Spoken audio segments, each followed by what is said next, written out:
आज हम देखेंगे भारत पर मुस्लिम आक्रमण से संबंधित कुछ वन लाइनर क्वेश्चन। जैसे हमारा भारत पर आक्रमण करने वाले प्रथम मुस्लिम आक्रमणकारी कौन थे, तो वो हमारे थे अरेबियन, मतलब अरबवासी। वर्ष 711 में भारत पर सर्वप्रथम मुस्लिम आक्रमण किसके नेतृत्व में किया गया, तो वो थे उबैदुल्ला। वर्ष 712 में मोहम्मद बिन कासिम ने सिंध के राजा दाहिर को पराजित कर ठट्टा के समीप स्थित देवल बंदरगाह को अपने अधिकार में ले लिया था। जब आप हिस्ट्री को बृहद में पढ़ेंगे तो ये सब पॉइंट आपको मिलेंगे, बस थोड़ा थोड़ा देखते चलना है। सिंध के क्षेत्र में मोहम्मद बिन कासिम ने अंतिम विजय किस नगर पर प्राप्त की थी, तो वो था मुल्तान, जिसको हम स्वर्ण नगरी के नाम से भी जानते हैं। भारत में जजिया कर लगाने वाला प्रथम शासक कौन था, तो वो थे मोहम्मद बिन कासिम। मोहम्मद बिन कासिम ऐसा शासक था जिसने भारत पर सबसे पहले जजिया कर लगाई। ये एक इंपॉर्टेंट क्वेश्चन है। सिंध क्षेत्र में अरबों द्वारा किसका प्रचलन प्रारंभ किया गया, तो वो अरबों द्वारा जो कि प्रारंभ किया गया था ऊँट पालन और खजूर की खेती। सिंध क्षेत्र में ये अरबों द्वारा प्रारंभ किया गया था। अरबों के पश्चात भारत में किन विदेशी आक्रमणकारियों का आगमन हुआ, तो वो तुर्क थे। अरबों के पश्चात कौन आए थे, वो तुर्क आए थे। तुर्कों में मतलब गजनी वंश की स्थापना किसके द्वारा की गई थी, तो ये अल्पतगीन गजनी का शासक था अल्पतगीन। भारत पर प्रथम तुर्की आक्रमण किसके द्वारा किया गया था, ये था सुबुक्तगीन गजनी के द्वारा। सुबुक्तगीन गजनी इसका नाम ही है। वर्ष 712 में भारत पर सर्वप्रथम मुस्लिम आक्रमण करने वाला कौन था, तो वो था मोहम्मद बिन कासिम। 712 में उसने सर्वप्रथम मुस्लिम आक्रमण किया था। अब देखेंगे, उसके बाद देखेंगे कि ये तो सबसे पहला जो है मुस्लिम आक्रमण था, और ये सफल मुस्लिम आक्रमण जो है अब देखेंगे। भारत पर प्रथम तुर्की आक्रमण किसके द्वारा किया गया है, सुबुक्तगीन गजनी के द्वारा। और देख रहे हैं वर्ष 712 में भारत पर सर्वप्रथम सफल मुस्लिम आक्रमण करने वाला वो कौन था, मोहम्मद बिन कासिम। और जबकि प्रथम तुर्की आक्रमण वो सुबुक्तगीन गजनी। सुबुक्तगीन गजनी ने अपने आक्रमण के दौरान पश्चिमोत्तर भारत के किस हिंदुशाही शासक को पराजित किया, वो था जयपाल को पराजित किया था। महमूद गजनवी द्वारा वर्ष 1025 में सोमनाथ मंदिर पर किए गए आक्रमण के दौरान गुजरात का शासक कौन था, तो ये थे भीम प्रथम। उस समय गुजरात के शासक भीम प्रथम थे। महमूद गजनवी ने भारत पर 1000 से 1027 के मध्य 17 बार आक्रमण किया।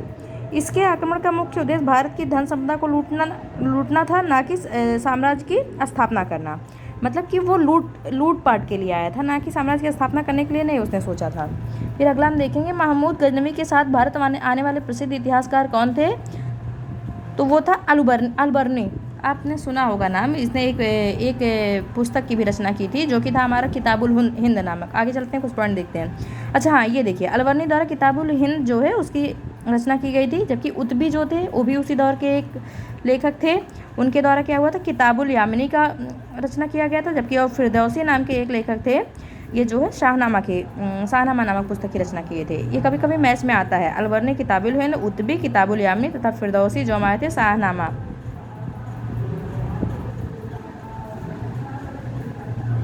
महमूद गजनवी के पश्चात मोहम्मद गोरी द्वारा भारत पर प्रथम आक्रमण किस वर्ष किया गया था, तो ये 1175 में था मुल्तान पर। महमूद गजनवी के द्वारा मोहम्मद गजनवी के बाद जो मोहम्मद गोरी द्वारा आक्रमण हुआ था 1175 में। मोहम्मद गोरी को वर्ष 1178 में अहिनवाड़ा पाटन पर आक्रमण करने के दौरान किसके द्वारा पराजित किया गया, ये भीम द्वितीय मुल्ला जिनका नाम था, जो है मुल्ला द्वितीय के नाम से। तराइन का प्रथम एवं द्वितीय युद्ध किसके मध्य लड़ा गया था, ये मोहम्मद गोरी और पृथ्वीराज तृतीय। इससे रिलेटेड कहानी, मतलब कि इसमें दो युद्ध हुए थे। पहला युद्ध जो था हमारा तराइन फर्स्ट, जो कि हमारा 1191 में हुआ था, तो उसमें हमारा जो है पृथ्वीराज तृतीय, जिनको पृथ्वीराज चौहान के नाम से जानते हैं, वो विजयी थे। जबकि जो हमारा द्वितीय युद्ध था उसमें मोहम्मद गोरी पराजित हो गया था, और ये युद्ध 1192 में हुआ था। देखिए यहाँ पे शायद जिक्र भी, हाँ, तराइन का युद्ध हमारा प्रथम युद्ध था 1191 में, मोहम्मद गोरी पराजित हुआ। और द्वितीय युद्ध में 1192 में जो कि मोहम्मद गोरी उसमें विजयी हुआ। मोहम्मद गोरी ने कन्नौज के शासक जयचंद को किस युद्ध में पराजित किया, तो ये वो था चंदावर का युद्ध, जो कि 1194 में हुआ। मोहम्मद गोरी के साथ भारत आने वाले प्रसिद्ध सूफी संत कौन थे, शेख मोइनुद्दीन चिश्ती। अच्छा, हम एक चीज़ जानते हैं कि अभी देखा हमने पढ़ा था महमूद गजनवी के साथ जो हमारा भारत आया था वो था अलबर्नी, लेकिन जो मोहम्मद गोरी है उसके साथ जो भारत आया वो सूफी संत थे शेख मोइनुद्दीन चिश्ती। और अलबर्नी जो हमारे हैं, अलबर्नी जो है वो क्या थे, लेखक थे, और ये एक सूफी संत थे। शेख मोइनुद्दीन चिश्ती वो हमारे एक सूफी संत थे। सिक्कों पर देवी लक्ष्मी की आकृति किस मुस्लिम शासक के द्वारा बनवाई गई थी, वो मोहम्मद गोरी के द्वारा ही। इसके बाद देखते हैं बख्तियार खिलजी मोहम्मद गोरी का एक साधारण दास था जिसने बंगाल और बिहार पर विजय प्राप्त की। इसने अपने आक्रमण के दौरान नालंदा एवं विक्रमशिला विश्वविद्यालय को नष्ट किया। ये टॉपिक भी आपने बहुत बार पढ़ा होगा कि जो नालंदा विश्वविद्यालय का जो है वो नष्ट किसने किया था, तो बख्तियार खिलजी। और विक्रमशिला विश्वविद्यालय भी प्राचीन समय में शिक्षा के 3 बहुत महत्वपूर्ण केंद्र थे। उसमें से एक नालंदा और विक्रमशिला और तीसरा हमारा तक्षशिला हुआ करता था। और नालंदा और विक्रमशिला को इसने बख्तियार खिलजी ने, जो कि मोहम्मद गोरी का एक दास था, उसने नष्ट कर दिया। मोहम्मद गोरी की मृत्यु के पश्चात उसके साम्राज्य पर किन 3 गुलामों द्वारा नियंत्रण स्थापित किया गया? वो था यालदौज, कुवाचा और कुतुबुद्दीन ऐबक। कुतुबुद्दीन ऐबक को तो आप लोग जानते ही होंगे, जिसके आगे चल करके गुलाम वंश की स्थापना करता है। तो आज के लिए बस इतना ही। और यहाँ पे नीचे हम एक पॉइंट देखेंगे कि भारतीय जनता के लिए हिंदू शब्द का सर्वप्रथम प्रयोग किसने किया था, तो वो अरबों ने किया था। इतना आप लोग पढ़िएगा, फिर अगला हम नेक्स्ट वीडियो में डालते हैं।